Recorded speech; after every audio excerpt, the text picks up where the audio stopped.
Welcome to my YouTube channel Ramesh online. AP పెన్షనర్లకు సంబంధించి ఖజానా శాఖ సంచాలకుల వారి ఆదేశాలు, పెన్షనర్ల వద్దకే పరిష్కార మార్గాలు, ఆ వివరాల గురించి సరే మనం ఈ వీడియోలో తెలుసుకుందాం. సమస్యల పరిష్కారానికే పింఛన్ అదాలత్లు, ఖజానా శాఖ రాష్ట్ర సంచాలకులు మోహన్ రావు గారు.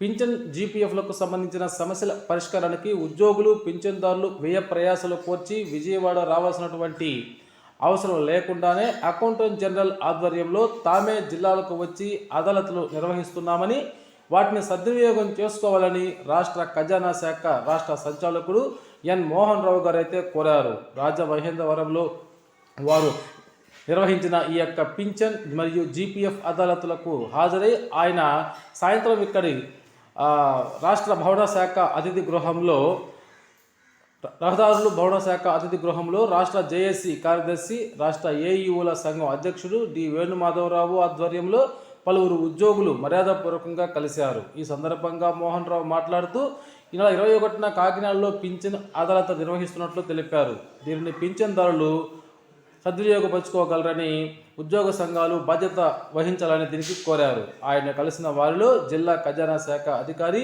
ఎన్ సత్యనారాయణ, పంచాయతీ కార్యదర్శుల సంఘం రాజమహేంద్రవరం డివిజన్ అధ్యక్షుడు టి శ్రీనివాసరావు, నగర ఎన్జిఓ సంఘం ఉపాధ్యక్షులు మరియు ఖజానా శాఖ ఉద్యోగులైతే పాల్గొనడం జరిగింది. ఈ విధంగా అయితే సమస్యల పరిష్కారానికే పింఛన్ అదాలత్లు నిర్వహిస్తున్నామని ఖజానా శాఖ రాష్ట్ర సంచాలకుడు మోహన్ రావు గారు అయితే వెల్లడించడం జరిగింది.